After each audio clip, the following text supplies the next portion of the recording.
Vamos a leer aquí en Segunda de Timoteo.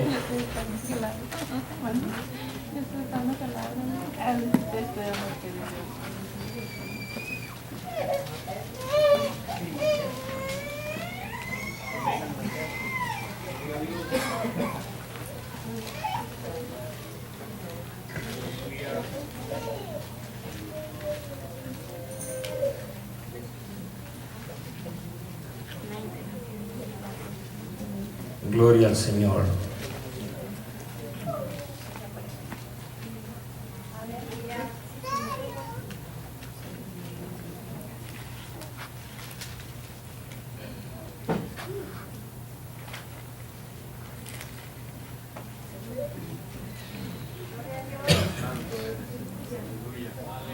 Bendito el nombre del Señor.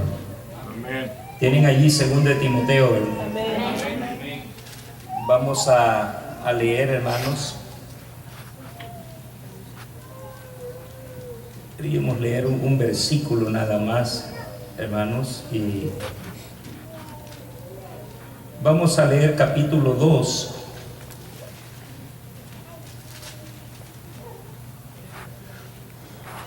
Dice el versículo 14: recuérdales esto, exhortándoles delante del Señor a que no contiendan sobre palabras, lo cual para nada aprovecha, sino que es para perdición de los oyentes. Procura con diligencia presentarte a Dios aprobado, como obrero que no tiene de qué avergonzarse, que usa bien la palabra de verdad. Vamos a dejar hasta ahí. Padre Celestial, gracias te damos por tu bendita palabra.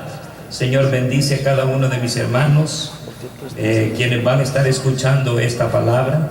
Pido, mi Dios, que esta palabra llegue a sus corazones y por ella, mi Dios, puedan vivir y ser edificados. Por el nombre bendito de Jesús. Amén. Gloria al Señor. ¿Pueden tomar su asiento, hermano? Una vez más, este versículo 15 dice: procura con diligencia presentarte a Dios aprobado, como obrero que no tiene de qué avergonzarse, que usa bien la palabra de verdad. Qué importante es usar bien la palabra de verdad, usar bien la palabra de Dios. A veces, hermanos, nosotros erramos cuando no tomamos como base la palabra de Dios para nuestra defensa. El Señor Jesucristo nos enseñó de que Él con la palabra de Dios pudo contrarrestar las tentaciones y las trampas del enemigo. Y es importante. El martes pasado estuvimos hablando de la Biblia, el libro de Dios. Queremos comenzar dando doctrina a la iglesia y hablamos poco. Esto es extenso, hablar de la Biblia. Pudiéramos pasar mucho tiempo, hermanos, usando muchos temas relacionados a las Sagradas Escrituras, la Biblia. Pero hablamos el martes pasado acerca de su origen, de su inspiración, los resultados que la Biblia produce, que habría que escudriñarla, y estuvimos estudiando algo de eso. Pero, hermanos, muchas veces dentro de la iglesia, a veces los pastores o los líderes, cuando predicamos, asumimos que la iglesia ya conoce de estos temas porque a algunos le parece que son muy familiares para el pueblo cristiano. Y como algunos los ha mencionado y los desarrolla, uno da por sentado o asume que quizá todos los creyentes saben algunos aspectos de la Biblia. Pero, hermano, la experiencia platicando y oyendo y expresándose algunos hermanos, nos damos cuenta que hay personas que necesitan, ¿verdad?, aún las cosas básicas de lo que es doctrina, sobre todo doctrina fundamental. Y algo fundamental para nosotros es conocer el libro que van a manejar los cristianos. Hay cosas importantes en la vida. El periódico le ayuda a usted para ver las noticias y a veces eso aflige más, ¿verdad? Pero de todas maneras son cosas que nos informan.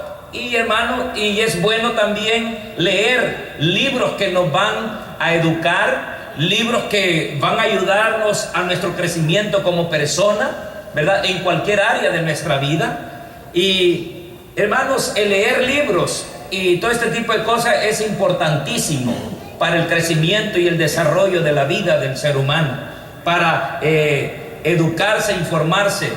Pero ninguno de esos libros tiene que sustituir este libro. Este libro, hermanos, tiene que ser el libro por excelencia para nosotros los creyentes. Este libro, hermano, es muy importante.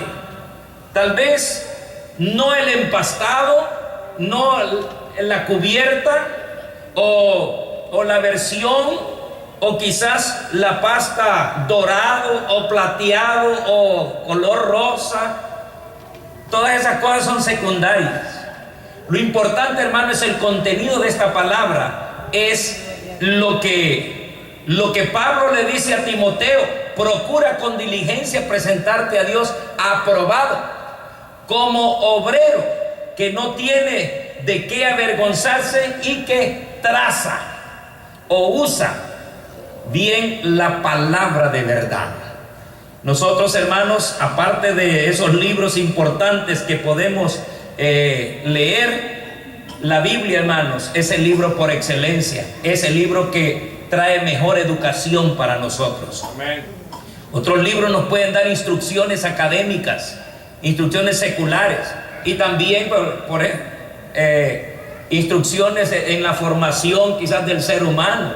Hay libros, ¿verdad?, de psicología, de relaciones humanas. Eso nos hacen mejores personas. Pero, hermanos, ninguno de ellos nos ayuda para la eternidad. Y este libro, hermano, nos da promesas aquí y promesas eternas. Por eso, hermano, es importante el buen uso de la Biblia. De la Biblia estuvimos hablando, hermanos, el martes pasado. Y cosa muy importante, hermanos, es, ¿verdad?, el contenido de la Biblia.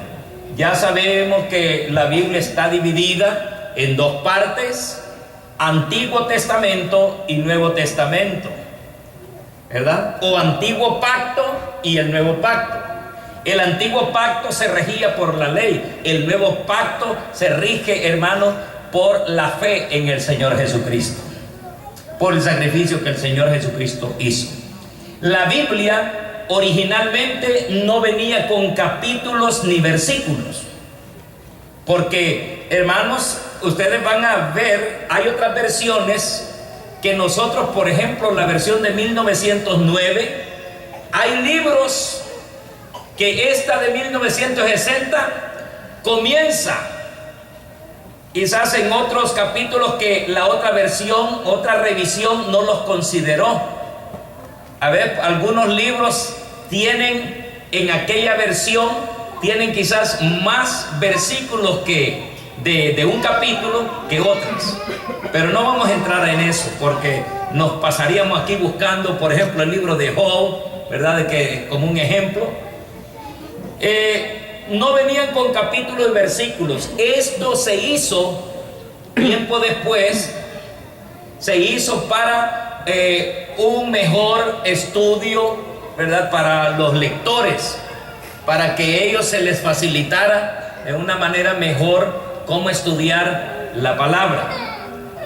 Hay aquí, por ejemplo, si leemos Primera de Corintios, el capítulo 11, usted va a ver que la temática que trae Pablo de lo que quiere hablar no concluye en el capítulo 11, sino que pasa al capítulo 12. Está hablando, hermano, de dones espirituales. Y usted ve que cuando pasa al 13, dice: mas yo les muestro un camino más excelente. Empieza a hablar de eso, pero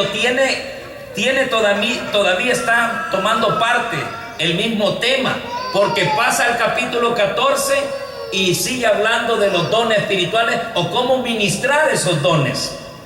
Entonces, hermano, pareciera ser de que cuando terminamos el capítulo 11, bueno, ya terminó eso, vamos a hablar de otra cosa. No, todo eso tiene, hermanos, un hilo, continúa el tema.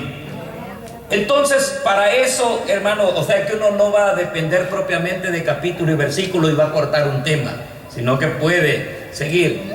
Y así sucesivamente, ¿verdad? La Biblia, pues para un mejor estudio, ¿verdad? Para aquellos que están comenzando, tenemos 66 libros, 39 en el Antiguo Testamento y 27 libros en el Nuevo Testamento. Sumándolos, los 39 con los 27 son 66 libros. Y de ahí surgen las preguntas, pero yo he oído que hay más libros. Sí, hay muchos más que no se consideraron divinamente inspirados para que estuvieran en el canon bíblico. No los consideraron de esa manera porque habían conceptos allí que no los consideraron como inspirados por Dios, sino puramente históricos, hablando de historias propias de Israel, pero con algunos aspectos que ellos sentían que no venía la inspiración del Espíritu Santo allí, sino que era pura historia. Por ejemplo, hay libros apócrifos. Apócrifo significa que no son divinamente inspirados. Entonces, esos libros, por ejemplo, hablando de Macabeos, ellos trabajaron, funcionaron, eran judíos, nacionalistas, eran judíos que defendían su patria. Entre el tiempo de Malaquías hasta Juan el Bautista, hasta que vino Jesucristo, pasaron 400 años. No hubo palabra de Jehová, pero sí hubieron peleas y existieron los macabeos. Peleaban, hermanos, por su nación. Y allí estuvo también un hombre que antes se creía que era un prototipo del anticristo, Antíoco Epífanes, que ese pues insultaba a los judíos y bueno, hizo cosas bárbaras insultando a los judíos. Hizo que un puerco hembra, por no decir cerda, ¿verdad?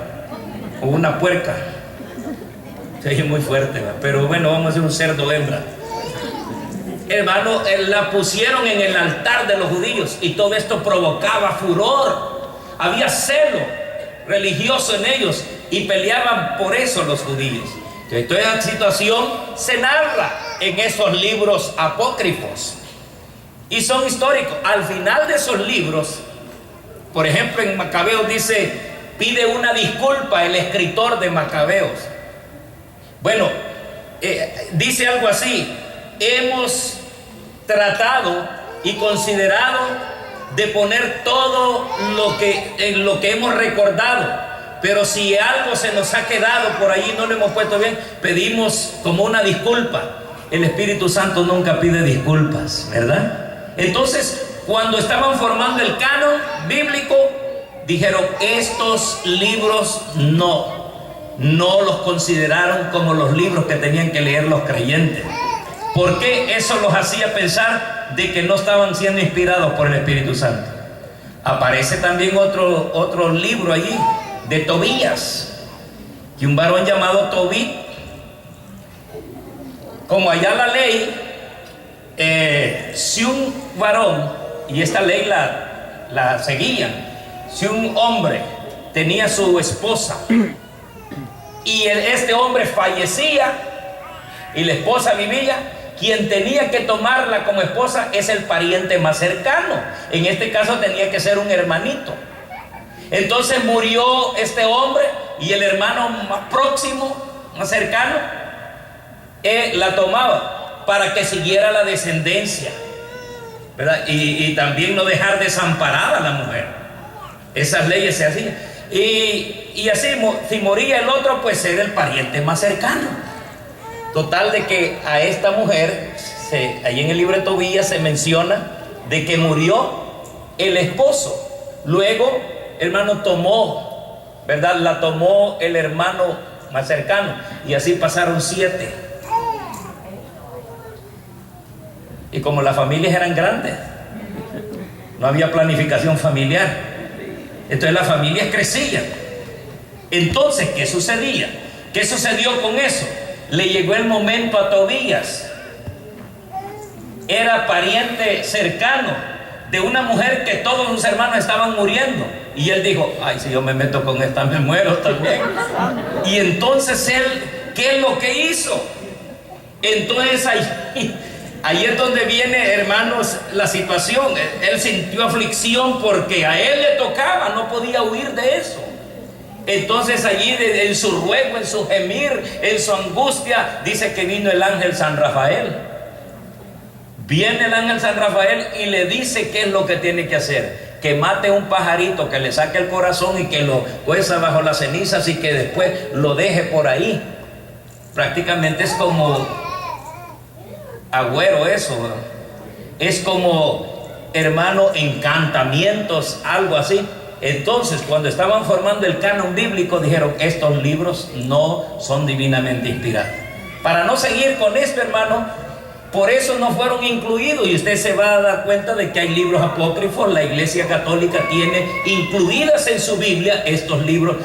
Ahorita tienen como 7 libros más, porque además tiene, creo que 2 capítulos más el libro de Daniel. También tienen el de Esther. No sé, otra. Y hay otra, bueno, hay un libro llamado de sabiduría y varios libros, pero cuando los estudiaron, los revisaron, dijeron que esos no son divinamente inspirados. Bueno, es importante, hermanos, nosotros darnos cuenta, quizás no detenernos para leer, porque a algunos se les va quizás decir, van a poner la fe en San Rafael y todo, entonces no está bien. En base a eso, por eso es que ahora yo veo que cuando sale, por ejemplo, allá en nuestros países, aquí no, en nuestros países, saliendo de catedral o de una iglesia tradicional, ahí hay un montón de ventas de ojos de venado, colas de conejo, gajos de ajo, rudas, pocos de ruda, la magnífica, cositas coloradas para ponerle a los niños aquí, para ponerles collares, escapularios de imanes allí, no sé. Pero cuánta cosa, sí, saben de lo que estoy hablando.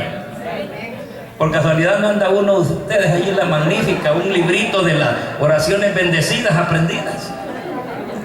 No, porque algunos la andan por si se sacan la lotería también. Uno no quisiera decirlo, pero a veces de todo hay en la viña del Señor, hermano. ¿Verdad? Y quiero decirle que esas cosas no están aprobadas por Dios. Entonces todo ese tipo de cosas, por esa razón, como ellos de alguna manera leen estas cosas de estos libros apócrifos, ahí encuentran documentación y lo asumen que viene de Dios. Entonces es válido hacerlo acá. Entonces, hermanos, por eso es que hay ese conflicto, porque la Biblia de ellos tienen más libros y la nuestra no, y son por esas razones. Pero bien, ya entrando así en materia, en esto de la Biblia, ¿cuál es el tema principal de la Biblia? Según usted, ¿cuál sería el tema principal de la Biblia? Claro, la Biblia no tiene un tema para poder decir, este es el tema, no, pero según el contexto de todo, desde del principio hasta la época que se nos dice en Apocalipsis, ¿cuál es el tema principal de la Biblia? La salvación. La salvación, ¿sí, hermano? Salvación de la vida. ¿Ven a mí? ¿Cómo? Es cristocéntrica. El tema es Cristo. Todo gira alrededor a Cristo. El tema principal de la Biblia, o la razón de ser de la Biblia, es Cristo, el Redentor. Hermanos, Juan 3:16, por eso le llamamos el texto de oro, o el texto o el centro de la Biblia, porque de tal manera amó Dios al mundo, que dio a su Hijo unigénito, para que todo aquel que en él cree no se pierda, mas tenga vida eterna.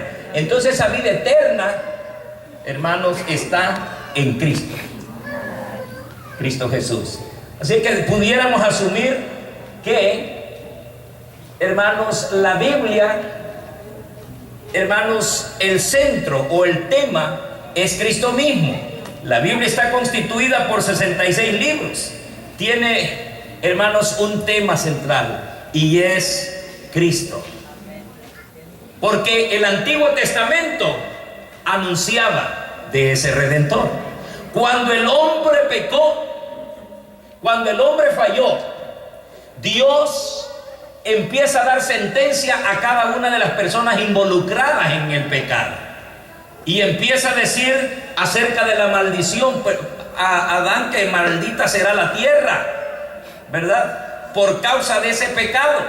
A la mujer le dice que con el sudor de su frente se ganará el pan de cada día.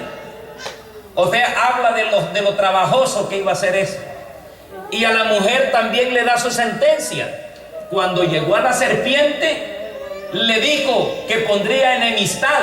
En Génesis 3:15, pondré enemistad entre ti y la mujer, entre tu simiente y la simiente suya.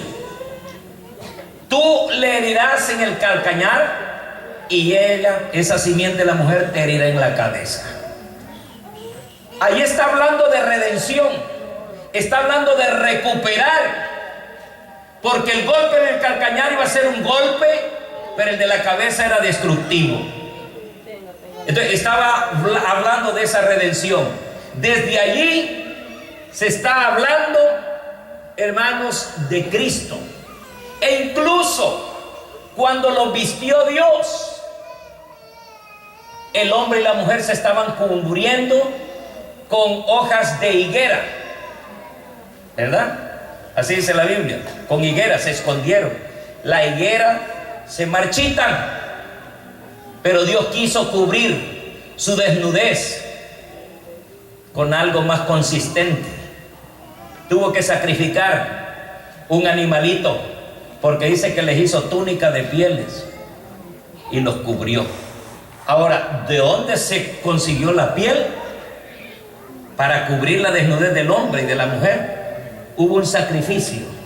Aquel sacrificio tipificaba a aquel que va a cubrir la desnudez del ser humano, aquel que va a quitar, ¿verdad?, la vergüenza del ser humano. Todo esto eran símbolos tipificando, hermanos, al Redentor.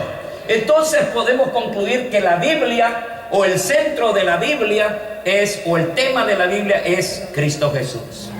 Amén. El Antiguo Testamento, hermanos, contiene muchas profecías referentes a Jesús.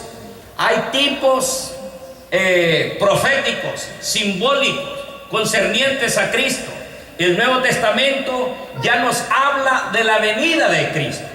Cuando usted lee Isaías, fíjate que al estar leyendo Isaías, como que usted estuviera leyendo un evangelio, porque describe, hermanos, la manera en cómo el Mesías muere, como que estuviera sucediendo aquí en los relatos que nos hace Mateo, Marcos, Lucas, como que lo estuvieran viendo. Y ya ahí han pasado, hermanos, ya mucho tiempo. Entonces, aproximadamente unos 700 años, Isaías profetizó y exactamente surgió de la manera que lo profetizó.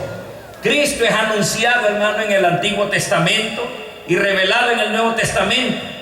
También nos habla de su muerte, de su resurrección, de su ascensión, y nos habla de su retorno también. Entonces Cristo es el centro de todo esto. Pablo habla, hermano, de la venida de Cristo. Todo lo que se habla, toda la doctrina que se predica, hermano, todo está en Jesucristo. Por eso, hermano, cuando Benjamín dice que es cristocéntrica, podemos decir que es cristocéntrica, porque todo está basado en Cristo. Los profetas hablaron, siendo inspirados por el Espíritu Santo, acerca, hermano, de ese Redentor. Le llamaban el renuevo, le llamaban, hermanos, el Mesías, el ungido de Jehová. Muchos términos para describir a quien decimos que es el centro de la Escritura. Hermanos, concluye la Escritura revelando los próximos acontecimientos que tendrán lugar en el planeta. La Biblia concluye al hablar de acontecimientos tremendos en el planeta. Y también dice que Jesucristo, que es el centro de la Biblia, reinará por siempre, reinará en la tierra 1000 años. Después de esos 1000 años, hermanos, habrán otros acontecimientos, pero después van a venir ante el juicio, ante el gran trono blanco. Y también la Biblia misma habla de acontecimientos como el lago de fuego. Finalmente, hermanos, se nos habla de que habrá un cielo nuevo, una tierra nueva. Eso, hermanos, la Biblia nos habla desde el principio de los tiempos, cuando hay vida, y hasta el final. Nos habla, nos deja completos, hermanos. No necesitamos otros libros o otras creencias. Necesitamos ser fieles a la Biblia, a la palabra de Dios. Amén. Ahora, hermanos, vamos a ver algo importante aquí. Se habla del cielo nuevo y la tierra nueva, pero ¿cómo está dividida la Biblia? Esta división de la Biblia no habla del Antiguo Testamento y el Nuevo, como dijimos, sino las partes importantes en esto. La Biblia es el registro del mundo desde el principio del tiempo, es decir, de la creación, hasta el fin en el tiempo futuro. Cuando usted ve cómo se describe, claro que aquí lo hicimos todo como un acordeón. Hablamos de la creación y hablamos del fin, pero en todo esto, en intermedio, hay hermanos, mucho desarrollo en eso. Pero Génesis, hermanos, nos habla de la creación del mundo, la entrada del pecado, el diluvio y el comienzo de la nación de Israel. Claro, nos habla del pacto que hizo con Abraham, pero queremos ir saltándonos esto, hermanos, hasta llegar a Israel como una nación con quien Dios hizo un pacto. Entonces, Génesis nos habla de eso, del diluvio y del comienzo de la nación de Israel. ¿Cómo comienza? Ahora, hermanos, desde Éxodo hasta el libro de Esther, tenemos la historia de Israel hasta cerca de 400 años antes del nacimiento de Cristo. Ahora, los libros desde Job hasta el Cantar de los Cantares se consideran como los libros poéticos, pero de Job hasta el Cantar de los Cantares, pues, hermanos, es poesía, son libros de sabiduría. El Cantar de los Cantares es un hermoso libro que escribió Salomón y contienen, hermanos, la maravillosa poesía y sabiduría, ¿verdad?, que está contenida ahí en esos libros. Y todo el resto del Antiguo Testamento, desde Isaías hasta Malaquías, son los libros proféticos. Claro, nosotros los dividimos por profetas mayores y profetas menores, pero, hermanos, desde Isaías hasta Malaquías, ¿verdad?, los profetas hablaron y muchos de ellos anunciaron la venida de Cristo. Isaías dice: he aquí que el Señor mismo dará señal, he aquí que la Virgen concebirá y dará a luz un hijo, y este hijo se llamará Dios con nosotros, o Emmanuel, que eso significa Emmanuel, Dios con nosotros. Así que, hermanos, toda la Biblia, el centro es Cristo. Ahora, el Nuevo Testamento comienza, a ver, ¿dónde comienza? Ya lo tienen allí, ¿verdad? Con los 4 evangelios. Y fíjense que hay creyentes que ni se saben los 4 evangelios. Y hoy es buen tiempo para que lo puedan decir. Si yo le preguntara a alguien, ¿verdad?, lo debiera de saber. pero no vamos a preguntarles porque asumo que ya lo saben, ¿verdad? Mateo, Marcos, Lucas y Juan. Hermanos, comienza el Nuevo Testamento con los 4 evangelios, los cuales, hermanos, esos evangelios presentan la vida del Señor Jesucristo. Amén. Vamos a ir rápido porque tenemos otro compromiso. Están los hechos. Los hechos narra la historia del cristianismo, el desarrollo, el cristianismo en acción. Revela el comienzo de la iglesia y nos da testimonios personales de personas que tuvieron encuentro con el Señor Jesucristo. Entre ellos está el apóstol Pablo, por decir, ¿verdad?, de lo más prominente, ¿verdad? Vemos ahí el gran apóstol Pablo, que ese apóstol, hermanos, fue uno de los que nos da más doctrina. También, hermanos, el libro de los Hechos es el desarrollo de la iglesia. Son los apóstoles, son los seguidores de Cristo en el ministerio, llevando el evangelio por todas partes. Ahora, ya en Romanos comienzan las cartas. Romanos, hasta Judas, hermanos, no Judas Iscariote, ¿verdad?, sino que hasta Judas, el hermano del Señor. Entonces, todas esas cartas están dirigidas a iglesias y están dirigidas a individuos, a personas. Por ejemplo, cuando Pablo escribe a Timoteo, una persona en particular, escribe a Filemón, pero cuando escribe a Tesalónica, hermanos, a la iglesia que está en Filipos, habla a iglesias y a individuos, desde Romanos hasta Judas, ¿verdad? Así es que, hermanos, y también está el libro de Apocalipsis, que nos da una visión del futuro, de las cosas terribles que vienen en el futuro, eventos que tendrán lugar, hermanos, aquí en la tierra, eventos maravillosos, pero también eventos trágicos. Para concluir, hermano, este libro, la Biblia, algunos dicen que la Biblia tiene la palabra de Dios, pero ¿qué dice usted? ¿Qué es? No solamente tiene la palabra de Dios, la Biblia es la palabra de Dios, porque aún las cosas que pensáramos que no debieran estar, están para nuestro provecho. Las cosas que están para nuestra salvación, para nuestro aprendizaje, para eso están. Y Dios tiene, hermano, consuelo para nosotros, pero también tiene disciplina para nosotros.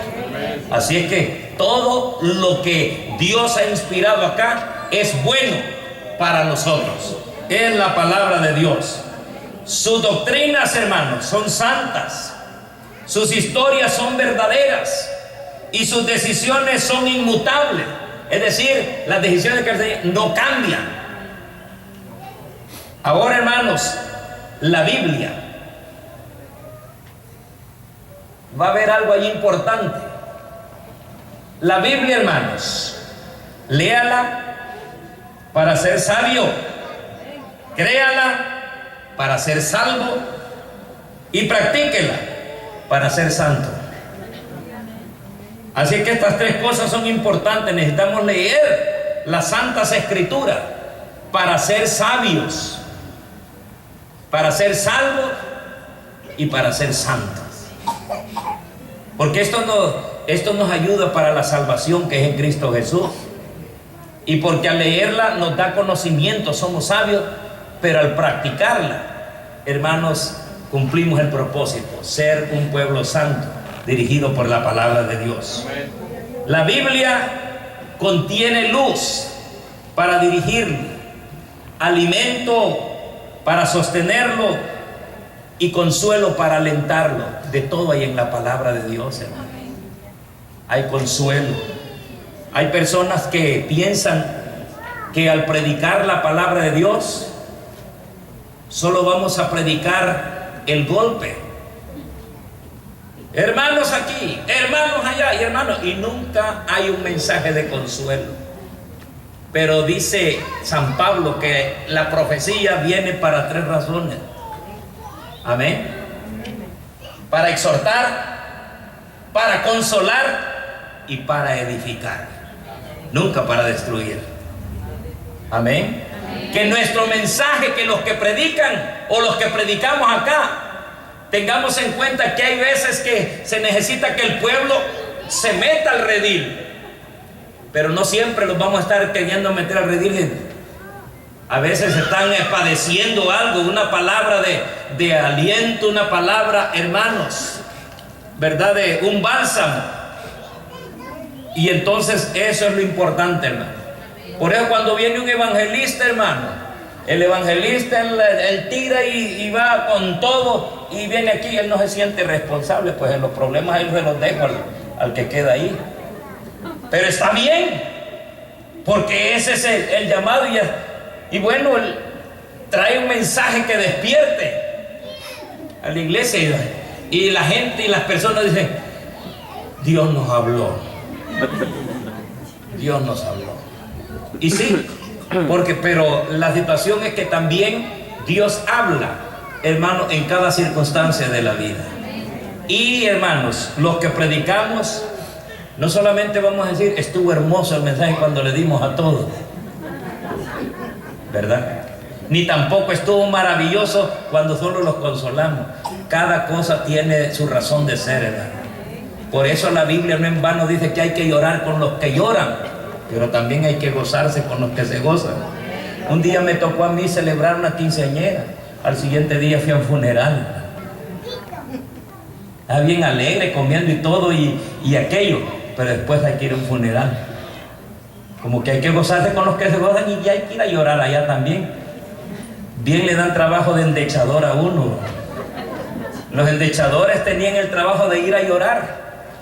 Bueno, en la religión tradicional usted sabe que hay gente que la contratan para llorar. Sí, no lloran de verdad, pero están contratadas para llorar. Pero nosotros no estamos en eso. Así es que, hermanos, la palabra de Dios contiene luz para dirigirlo a usted, alimento para sostenerlo y consuelo para alentarlo. Es el mapa del viajero, la brújula del piloto, ya lo tiene, la espada del soldado y el itinerario del cristiano. Es decir, allí tienes en la Biblia, tiene, hermano, ya preparado el boleto para mientras se oiga la trompeta, ¿verdad? Ya está listo su itinerario. Me voy con él, yo no me quedo, me voy con él, amén. Pero otro dice: ya no te vistas que no vas. Entonces hay que estar vestidos bien, amén. Aquí se restablece el paraíso, hermanos, los cielos en este tiempo, hermanos, se restablecen los cielos, son abiertos, y las puertas del infierno también son reveladas en la palabra de Dios. Léala y medítela en oración, hermano.